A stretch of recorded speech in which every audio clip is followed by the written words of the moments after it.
Good morning, everyone. It's my pleasure to welcome you today to HUSECon 2025 and talk. We have today Taming the Hydra, managing security tool Sprawl through strategic governance.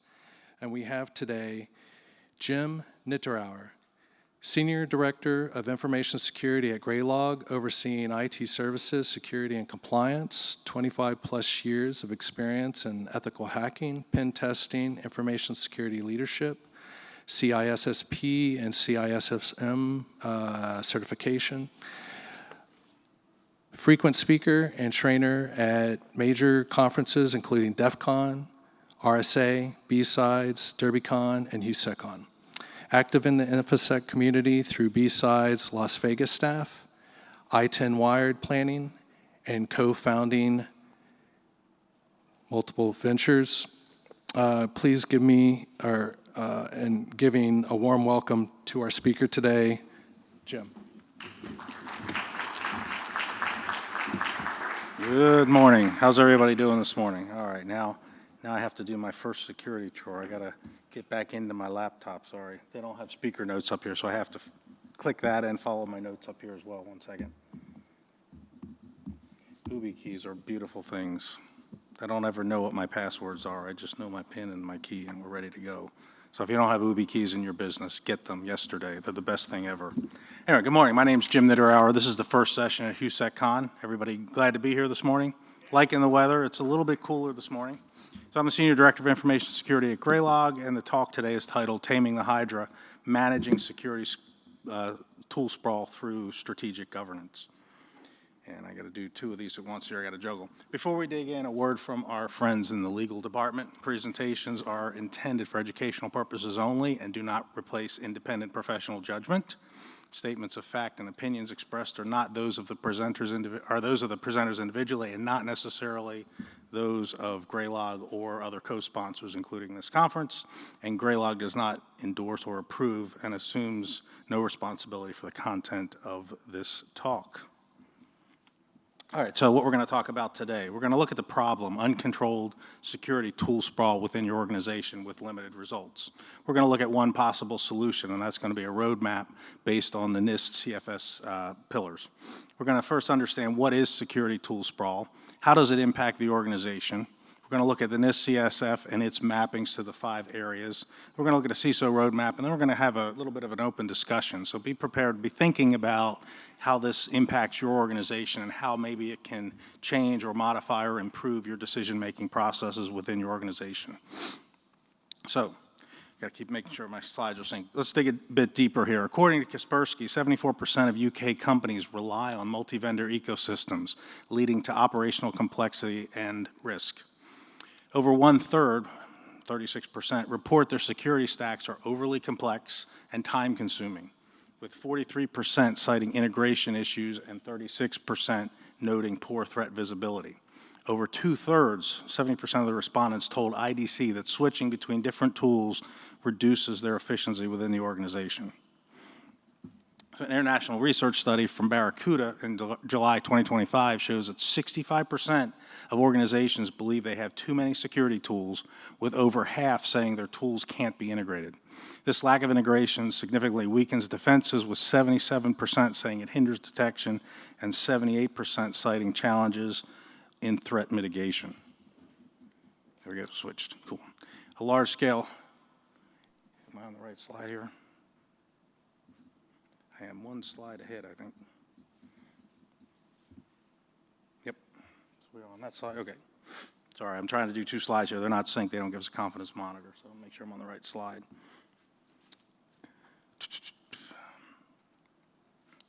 All right, so now we're on the right slide. A large-scale health provider also deployed 47 separate security tools. Imagine 47 security tools across its environment. During a simulated ransomware attack, 5 tools generated alerts, but not one of the tools stopped the threat. This highlights the severe integration and ownership issues, with visibility between silos not there, with misconfigurations and remediation paralysis rendered the infrastructure's defenses ineffective. All right, so Another last one we want to look at, last case study here, is a MSP in Ontario.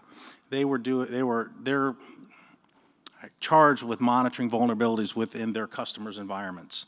They had several disjointed tools that weren't working for them, which was directed towards patching and identifying vulnerabilities across all their customers. They ended up switching to a different solution, eliminating about 5 or 6 different tools, and reduced their window of scanning from monthly down to weekly, with the goal of doing it in real time, which we can do now with different options that are out there. So what's today's objective? It's to empower CISOs and people on the CISO team to tame the security tool sprawl using NIST cybersecurity framework as a lens to clarify the value of those tools. So where do we begin? Well, we start looking at the definition of what is security tool sprawl, what drives that, and then how can we look at the symptoms and what's happened within our organization. And we'll look at some metrics of how we can detect that. So first, what is security tool sprawl? It's the uncontrolled growth and proliferation of cybersecurity tools within an organization. It happens when multiple overlapping products are purchased or deployed across teams and functions without a cohesive strategy, and I'm going to call this program. I use strategy as program in the same words, or an integration plan. Instead of strengthening security, this patchwork of tools can create inefficiencies, visibility gaps, and management challenges.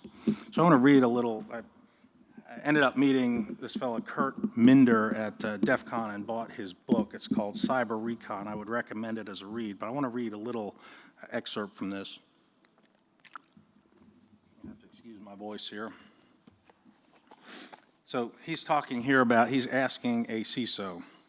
He says, I consulted for a chief information security officer in the retail space. He had informed me of his investment in a software as a service cyber intelligence vendor. So it can be any vendor, but he's buying cyber intelligence. I inquired if he could ask a few questions about his program, even though it was clear the word program confused this CISO. So here's Kurt. Okay, so you have some very specific use cases for this intelligence. Is that why you licensed our platform? Not really, more general. Okay, but you know that specific data your company needs to turn into intelligence and for whom within the organization, right? Well, I think so. Okay, so you're hiring a full-time intelligence professional to sit in front of this thing and monitor the data? No.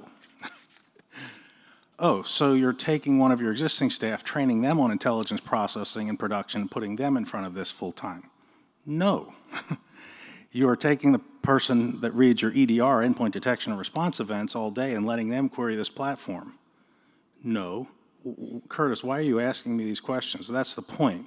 But let's say all this works well. It won't, but hypothetically, let's say it does. And your EDR person runs a query one day and finds a bad actor on the dark web talking about a backdoor into your online system where you can change your prices, et cetera.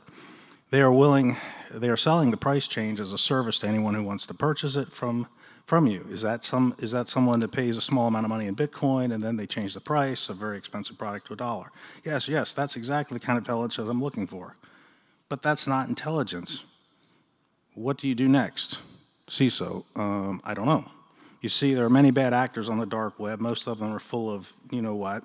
How do you validate this before you start ringing alarm bells? My guess is you have a lot of APIs. Which one is it? What's the vulnerability that was exploited? What's the bad actor? Can you see if they have already received payments? Can you talk to them? I don't know how to go about doing that. Then what good is the platform? So that's kind of the dog and pony show we all go through with a lot of this stuff. We get hyped by sales and marketing, think we need this thing, and then suddenly we're like, what the hell good is this thing we just spent all this money and time on? So let's move forward and look how we can focus that a little bit better on the NIST CSF. All right, so first understand, how did we get into this predicament? We probably made all of our purchases with the best intentions, hopefully in order to solve a problem, automate a process, or ideally reduce some risk. Unfortunately, without a solid program and a standard by which to measure the impact or value of this program to the organization, we end up in a place we don't want to be. These purchases were likely made for tactical reasons, vendor overpromises. You got hyped into buying something that the vendor couldn't deliver on. Maybe it's part of an acquisition. Either your company was acquired or you acquired another company who had all of these tools. You have a poor procurement process. There's no communication between entities within the organization. And maybe the internal recommendations were there. Right? The CEO's friend is running this other company. Why don't we buy from them? It doesn't matter how good their what is. We got to buy from them because we're buddy-buddy, right? Or team isolations. Teams just don't communicate. They don't talk to each other, and they don't interact. All right, so what are the symptoms? All right, come on here. There we go. So what do we end up with? We end up with duplicated capabilities, the failure to implement some of these features. We end up with poor user adoption. We find it difficult to implement and maintain the platform because we didn't count the cost of maintenance and ongoing infrastructure or cloud costs. We have poor cross-platform integration. It doesn't integrate with any of our other tools. We have limited access control options. How many of you have bought a level of service from somebody and said, I want SSO enabled on this platform? And they come back and say, oh, well, you have to buy the enterprise version of that to have SSO. I'll say out loud, that's a bunch of bullshit. If a company does that, I walk away from and say, no, I'm not doing it. Making you pay for security extra is not something vendors need to be doing. And then there's a lack of awareness across the organization. The organization doesn't know that you have these tools. All right, so once we see the drivers and the symptoms, how do we begin to sort out this mess? How do we understand what are the metrics that we can look for to see whether the tools are actually presenting value to us? What are the functions per tool? Do we have a tool that's giving us one function or 10 functions across the organization? And what I mean by that, for example, how many of you use Defender for Endpoint from Microsoft, part of their Intune and endpoint management, right? Well, that also includes vulnerability management for an add-on license, so you can kill two birds with one stone, but many companies are paying for Microsoft, not knowing that they do the vulnerability management, and then paying for something like Tenable or Qualys to do the vulnerability management on the other side and the scanning. So you're not taking advantage of that added function. For an analyst or an engineer, how many tools are those analysts using? How many do they have access to? Are there a lot of alerts from these tools? If it's a SIM or if it's some sort of platform that's giving you security information, is it alerting too much? Is it giving you usable information? What's the cost to the risk benefit? I mean, ultimately, if I'm a CEO of a company, I don't care about security in a company. I care about the mitigation of risk at an effective cost, right? The question is, how much security should you have in an organization? Just enough, right? And every organization is different. So you cannot go and say, oh, well, I'll get an aside here. There's a mindset of hackers and there's a mindset of business people. Hackers think everything should be binary, secure, door closed, door open. The business leader doesn't care about that. The business leader cares about taking risk to make money, taking risk that he can generate enough profit for the shareholders in the company such that they can lower the risk to keep moving the business forward. So there's a big difference in how people approach security from that perspective. So let's look at the impact of Sprawl on our organization.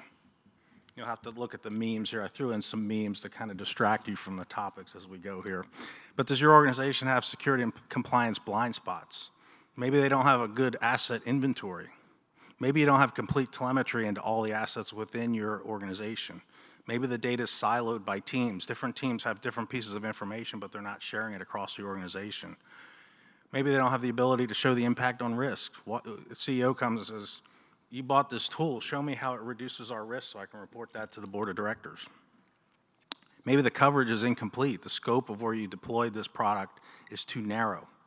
Now, how many people have done a compliance audit, right? SOC 2 audit. You have a scope of that audit, and you look at that scope, or PCI audit, and everything inside that environment, everything inside that CDE environment's pristine, nice, secure, tight. Then you step outside that door and look at something else, and none of it follows any of your compliance stuff, right? Because we're only setting the scope so that the world only sees a part of it, and that's not the way to reduce risk across the organization. So another impact is operational inefficiencies. The more tools you have, the more training it takes. The more engineers it takes to deploy it, the more cloud engineers it takes to keep it up and running. Take longer implementation times. Longer mean time to recovery or resolution in the case of an incident because you can't gather all the information quickly enough to be able to come to a conclusion about what happened and how to resolve that issue. you end up diluting your resources. Nobody becomes an expert on anything. They become a generalist on many things, and they're not using all of the features within a given platform. And then there's overlooked alerts. People just get tired of seeing all the alerts, and they don't act on them in a positive, productive manner. So is there financial waste? Probably. Underutilized licenses, right? Duplicated investments, buying two tools that do the same thing, unimplemented features and functions, overlapping functionality with existing spend, and really no significant risk reduction. So it all comes down to that risk reduction piece. Come on, there we go. Now we're on the right one. Is your organization prone to talent attrition risks? Are the people burned out? Are they tired of poor user experience? Are they tired of having to learn multiple platforms, right? Is their workflow too complex for them to keep up with? Are there gaps in things where they're dropping the ball on significantly important processes? Is there training overload? Is there ownership in-house? Who owns these systems? Who owns these relationships? So I'm not trying to be a doomsayer, but by now I hope we start to think about how we're beginning to see the impact of the results from inconsistent and non-standardized processes of implementing security tools across the organization. So how do we solve this? Anybody read Dilbert there? All right, well, one possibility is to turn to the NIST CSF. So that's the National Institute of Standards and Technology and their cybersecurity framework. So what is it? As a set of voluntary best practices, standards, and guidelines designed to help organizations across all industries and sizes manage and reduce cybersecurity risk in a structured and repeatable way. That's the key. Stephen. Uh-oh. There we go. Thank you. I think if I do this behind the computer, the IR is not picking up my change. Thank you. I knew I brought you here for a reason, Stephen. Let's switch again. Let's switch that time too. There we go. Come on. All right, so let's look at the 5 core functions of the NIST CSF. It's built around 5 core functions: identify, protect, detect, respond, and recover. And to understand, and let's look at each one of those components. Understanding your environment is the identify part, right? What are the assets? What are the risks? What are the inventories? What are we protecting? If we don't know what we're protecting, the other 4 don't matter, right? You're wasting your time until you know what your inventory is. And that just doesn't include physical assets. It includes software assets. How many of you track browser plugins that people are using within your organization, right? Third-party software that people install without you knowing. I'll just give you a quick aside. In Microsoft Defender portal, you can go and look how people are using OID logins for third-party applications, and it will track all of those for you. And you want to have an eye-opening experience, go look in there and see how many people are using their corporate email address and credentials, either Google or Microsoft, to log into third-party applications that you have no idea exist in your environment. Right, so they exist, they're using those applications, and data is leaking into those applications that you don't know about because you haven't identified that that's happening. Or you've ignored the fact that the data is there and you're not using it in an actionable way. The second is protect. And protect is safeguarding critical services and limiting the impact of incidents. So basically containing either preventing them or containing the blast radius when they occur. So this is access controls, awareness training, data protection. So what protective controls are we implementing in our environment? Detect is the developing processes to quickly discover cybersecurity events. So these would be where are our detective controls, our SIMs, our EDRs, all of those sorts of things, right? EDR can perform 2 functions. It can detect, and then it can also protect when it alerts. Uh-oh. My mouse is going crazy here. Sorry. And then we have respond. Respond is what action do we take when we do find a cybersecurity event? What kind of planning have we prepared for? What kind of communications? What's our response when the water falls on the floor? And then there's recover. What are our restoration capabilities for services after an incident? What's our mean time to recovery? If it's a major disaster, what's our plan for that? What's the process to return the broken thing to normal? Okay. All right, so it all starts with, this did not flip again. Come on, there we go. We're on the right one? Yes. Sorry, my mouse is driving me nuts here.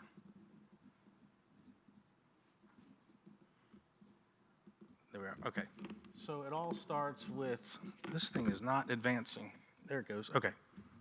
So it all starts with governance, right? Governance is a policy and process that the organization, not just a team, the entire organization uses to determine the applicability and value of a tool, manage its life cycle, and continuously evaluate the value that tool brings to the business. Continuously evaluate.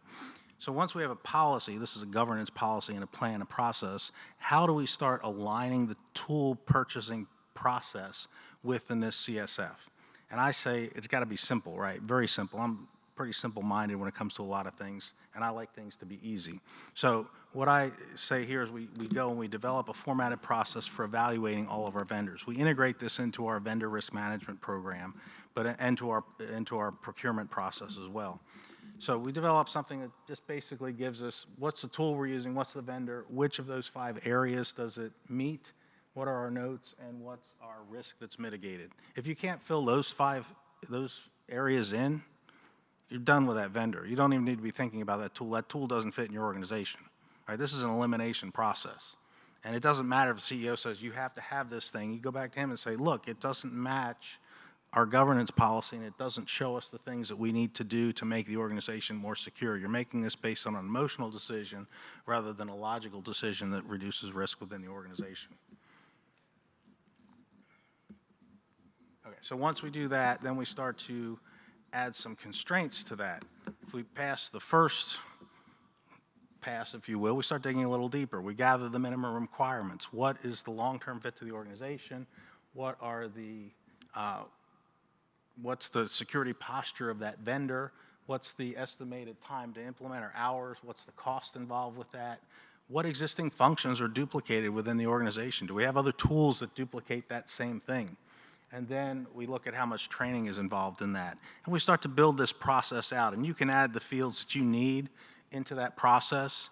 You could do this through an AI developed process where people that have AI tools, ChatGPT or one of the others, you could create a process where they simply fill that out during that or through a form-based process and then have the AI spit out an answer that says this is on a scale of 1 to 10 or however you want to rate that, it is or it isn't worth us proceeding forward.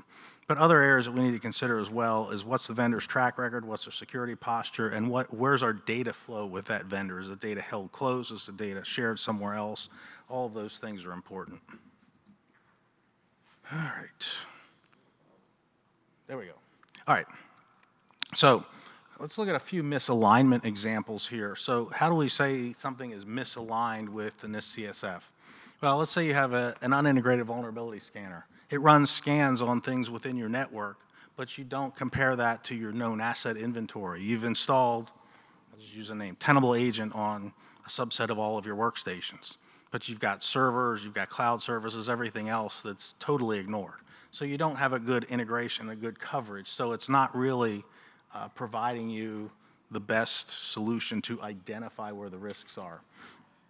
Another example might be a point-in-time compliance checklist tool that actually focuses on regulatory or compliance snapshots like we talked about rather than actually ongoing continuous compliance monitoring.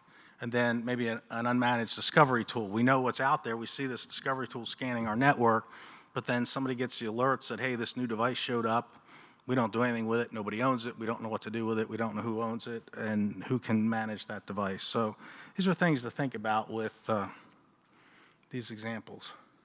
All right, so here's one for protect. We might have multiple endpoint protection agents, right? You have EDR and DLP from different vendors. Maybe they overlap. Maybe the configurations conflict. Maybe they don't do the things the right way. So you're kind of hamstringing the best features of each of them by having those multiple tools. Maybe you have an encryption tool that encrypts data at rest, but is not integrated with any kind of key management. So God forbid the keys get lost and you have encrypted data that you can't unencrypt if something happens. Or maybe you have a security awareness training, but you're not using that security awareness training to build feedback loops to figure out whether it's actually beneficial to your organization. I'm not a big fan of phishing simulations, but I am a fan of telling people we're doing a phishing simulation and awarding prizes for people that report the phish, right? Not penalizing them, but making it more of a proactive game type thing. Stephen? There are risks of not connecting those dots because there are audit requirements that might drive some of these choices. There are. Remember what I said before, audits are scoped, right? What's the first thing you say to an auditor when they bring something up outside that's maybe doesn't align with the audit? That's not in scope for this audit, right? It's not, oh, sorry, Mr. Auditor, we'll go fix that problem right away and make that section of our business more secure. It's like, no, don't look over there. Don't open that door. Don't go down that hallway. So what you're saying is true, but it all depends on the organization, I think, and what their focus is. And you know, my take is if you do compliance correctly, security is a result of doing that. Compliance is not the result of doing security properly. The two aren't the same. So anyway, so that one did not advance. Come on. Oop, down advanced twice. Where are we? So we did that one. Come on. Okay, it changed. Slow. All right, so this one we're looking at, so examples of detect. Maybe we have an untuned SIM. We're gathering all these logs, right, because we have to gather them for PCI compliance, or we have to do this for other reasons. But what's happening to the logs, what's happening to the alerts, is it correlated across all the devices within your network? You know, this is one thing that I'm very familiar with because that's what Graylog does, is we're a log aggregation SIM platform. So we look at this all the time and say, step back, do a 10,000-foot view of your organization and figure out what's important and where the risks are within that and log through that. You know, how many of you have implemented intrusion detection devices? Well, what good do they do if nobody acts on the alerts, right? I mean, really, you want an IPS where the alerts are acted on, but people go, oh, I don't want that because it's going to break something. It's going to stop something. Somebody can't get to our website. A mail won't get out, whatever, right? So we got this, and it looks good on paper, but it doesn't do squat to make our organization more secure. And then we might have overlapping monitoring tools. They monitor a lot of different things, but they have fragmented visibility into our entire inventory, and there's blind spots in what they can detect. All right, this thing is, sorry about this. Come on. It's like when you need to change the batteries in the remote at home. Yeah, you have to shake it and turn the batteries around to get that last little bit of voltage out of them. All right, so a misalignment here for respond, right? If we have in threat intel feeds, right, we've purchased all these threat feeds. We know what's out there. We know who the bad guys are at any given time. But what are we doing with them? Are we putting them into our DNS monitoring and blocking DNS requests from internal to anything on that? Are we using them to action data from our SIM, right? We have to be looking at how we're integrating our different tools and making use of these things that we're buying. Maybe we have an isolated case management system or a ticketing system for incidents. Maybe the IR team uses it, but it's not linked with our SOC, or maybe it's not linked with the help desk. Maybe the different roles within the organization don't have access to that to see what's going on.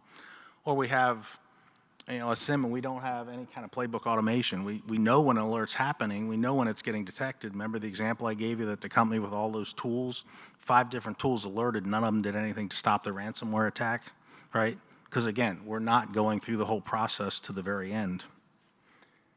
Oh, yeah, I forgot to change that slide. Sorry about the color there. This is examples of recover misalignments, right? So maybe we have partial cloud backups, and we cover our servers, but we don't cover other applications that are critical business functions within the organization. Maybe we have a unverified DR tool or automation tool, right, where we can recover a particular cloud service, for example. A good one to think about is maybe a code push goes out and it breaks something. How do we revert that, right? So that's really a DR plan in action, right? You're reverting your code back to a previously known good state. But we may not have them tested, right? We may never roll out bad code and roll it back. We don't know if it works, right? And then we might have not a way to capture what goes on during these incidents. How do we get that information, and how do we get it out to the right people within the organization so they can modify policy and change procedures to make things better the next time around? All right, so key insights: tool sprawl creates friction across all the NIST domains.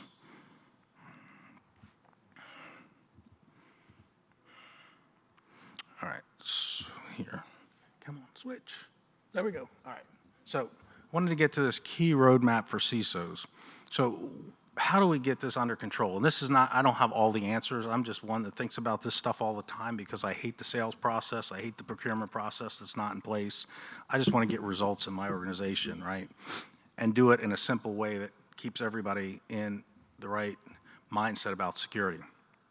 First and foremost is you've got to establish governance and accountability. And this governance and accountability has to be organization-wide.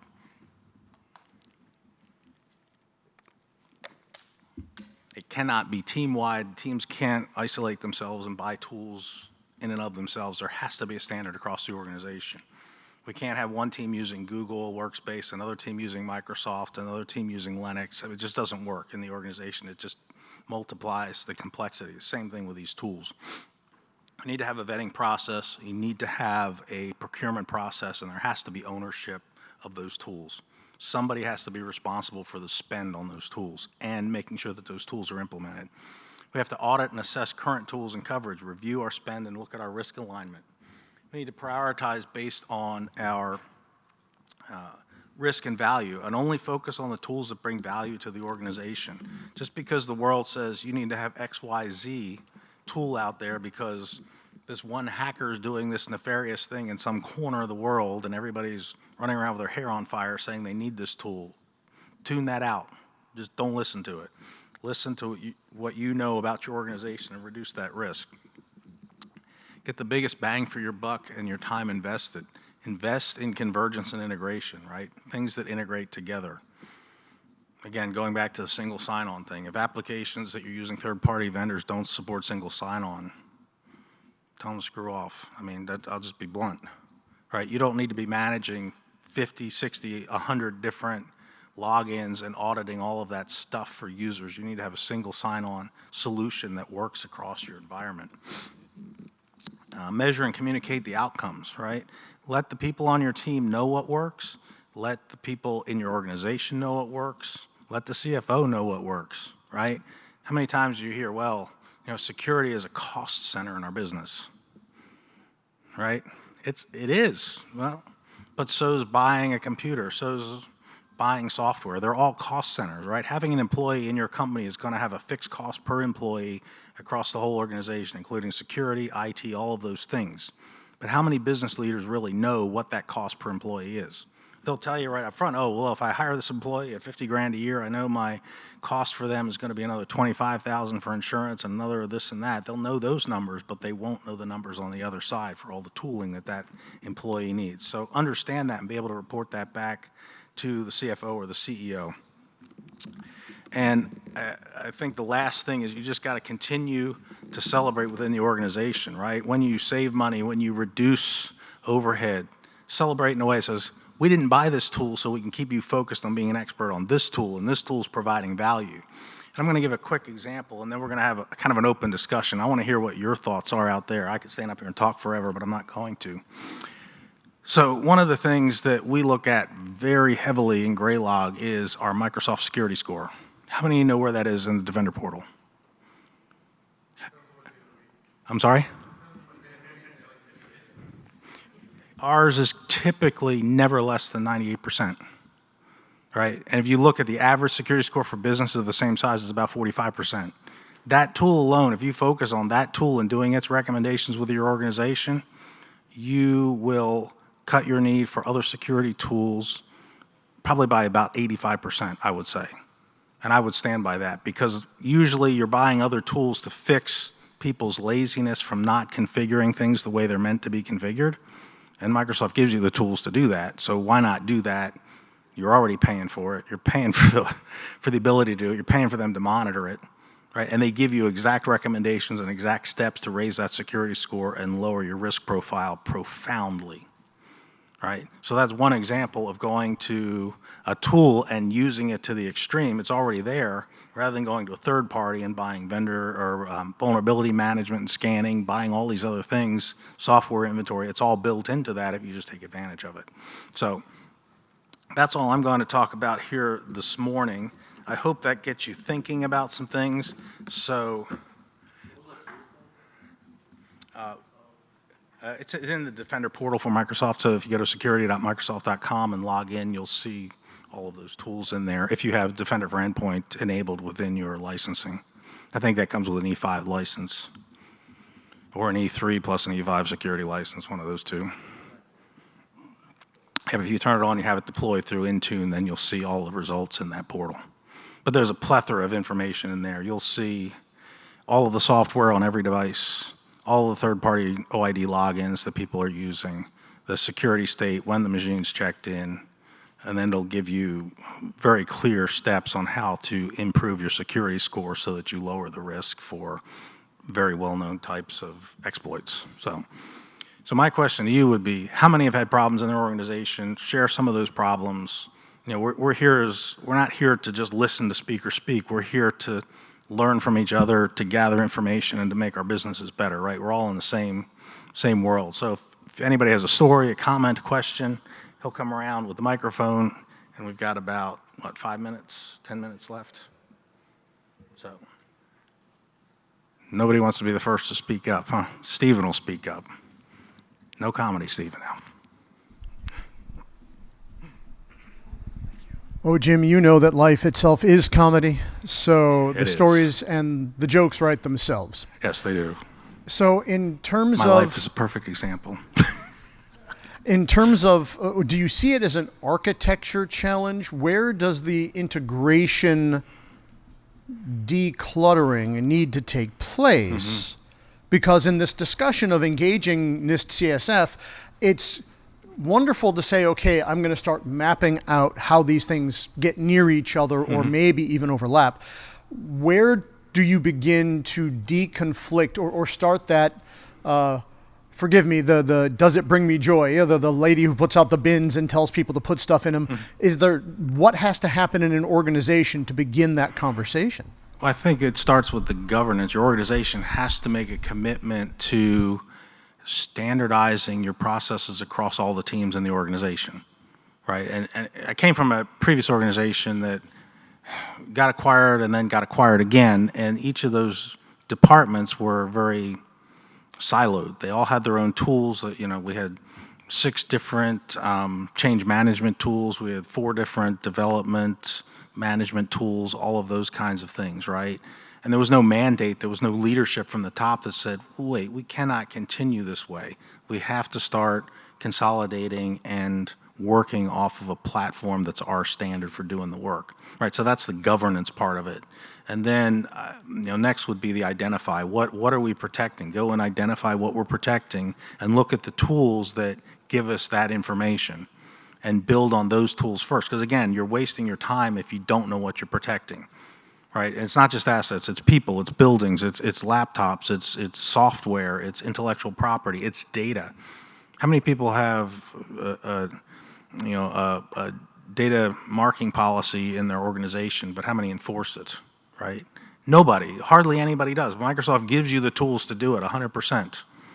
The Purview platform is perfect for doing that. It's stupid simple to do it.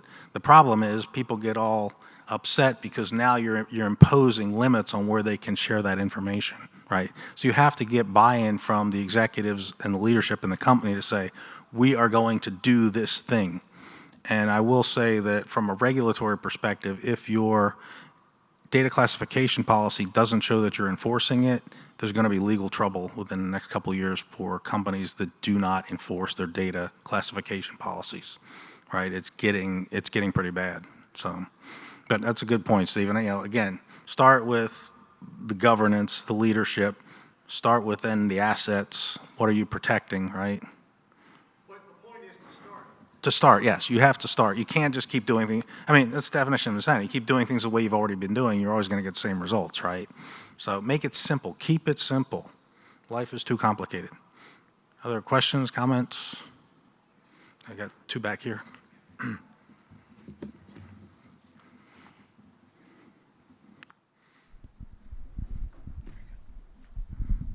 First of all, thank you for your talk. You're welcome. It's very good. This is my first time here. Hold the mic a little But bit closer. I've been around in IT and working in corporations for a long time. And governance is a really hard subject, hard to sell. I mean, you'll get leadership buy-in, but then putting it into place is difficult. And the biggest problem are the people, because there's oftentimes a lot of resistance and the "you're not the boss of me" and "leave me alone." And then I noticed in your checklist of vetting applications, you left off a box, and there is one that is, or a tick box. Is it emotionally attached to the users? Yeah, I left that off on purpose because I don't care about your feelings. I really don't. But I can remember these. I care about being a good person, but in the work environment, I'm dealing with this now with somebody at our company in the IT realm. We got him tools, all the tools that he wanted, but he said, "You put too many restrictions on the tools." I said, "You're like a homeless person that can't eat. I'm feeding them, and you're complaining about the food." I mean, what Exactly. do you want? But it's how do you break down the walls with people like that? And you know, my experience is Yeah. I did it with metrics and cost and effort and displayed. This is a one user application. It crashes machines. It's extremely expensive, and it's a high maintenance application. And I convinced, you know, people that were over that user that it was okay and we were going to take it off, and be prepared she's going to start screaming. So do you track, I mean, literally track the hours that you're using to manage, troubleshoot, all of that, all of the downtime that people aren't able to Yep. work, go to the CFO or CEO and say, "Look, here's the last month of what this thing costs us to do. Exactly. Do you like this? Is this good for the business?" And if he says, "Yeah," then it's not up to you, right? But if Right. he says no, it's an awareness thing, right? They're thinking about things that are so far above that, and you're in this little box here that's driving you nuts.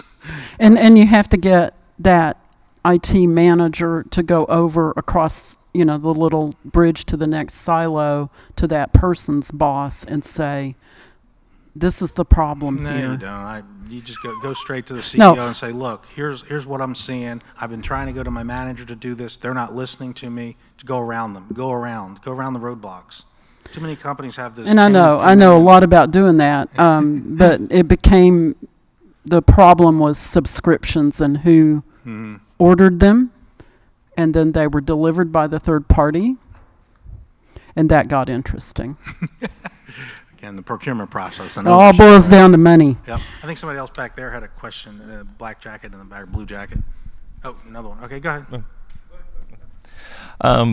Just to pivot a little bit off of that idea, one of the issues that we often see is, the infighting political decisions about who owns a tool and who's responsible for, paying for it. And if I'm paying for it, then I get to decide what I get, and all of that. But not to get into that so much, but from a security standpoint, a lot of your conversation is about, finding a more efficient solution to this holistically, right? But one of the questions that often comes up is, the decision: do we go for something that's a unified, platform to ease, single pane of glass simplicity of management, or do we go with something that's best of breed? And oftentimes those are not the same thing. Where do you, fall on the decision making, paradigm of, what is more important in that discussion for you? I think there's never going to be a single pane of glass for you to look at to run your business and see everything about it, right? So that's kind of a foolish wish. But I think what you have to do is prioritize the level of, when you're looking at different tools and how you're monitoring what's going on in your organization, which tools are going to give you the most actionable, most critical alerts, and that's the thing you spend your most time on, and you feed data from other tools into a subset of data from other tools into that. Let me give you an example, and I'm not trying to sell Graylog, but in Graylog you can actually pull in data from the Defender for Endpoint API or other APIs, doesn't matter, right?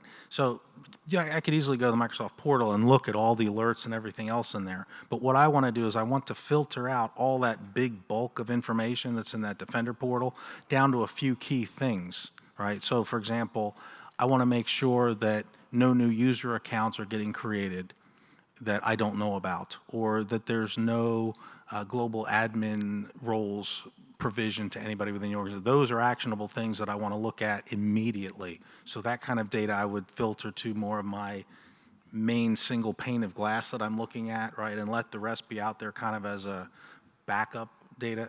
Kind of the way with a SIM, I think a lot of people just dump everything into a SIM, right? Now and I don't want to get off on topic here because we're about out of time, but now the way to do it is to bring your data into a SIM, only filter out the logs that you need and push the rest to a data lake somewhere. And that way when you have an incident or an event, you can go back to that data lake, pull in that data, and then only pay for the integration into your SIM at that point in time, right? Most vendors won't tell you that can happen, but that can happen. So that's kind of the way I look at it, like tier it to the most critical, most informational stuff, the worst thing that could happen to your organization needs to be in front of your SOC analysts all the time. The rest, they just need to have a way to get to it and understand what that path is, right? What are the tools? Here's the tool list that we have approved. Here's how you get to that tool when this happens. So it goes back to that whole life cycle of an event. So I think we're out of time, but I appreciate everybody's time today. Thanks for coming out. I'll be around afterwards if you have questions or want to chat.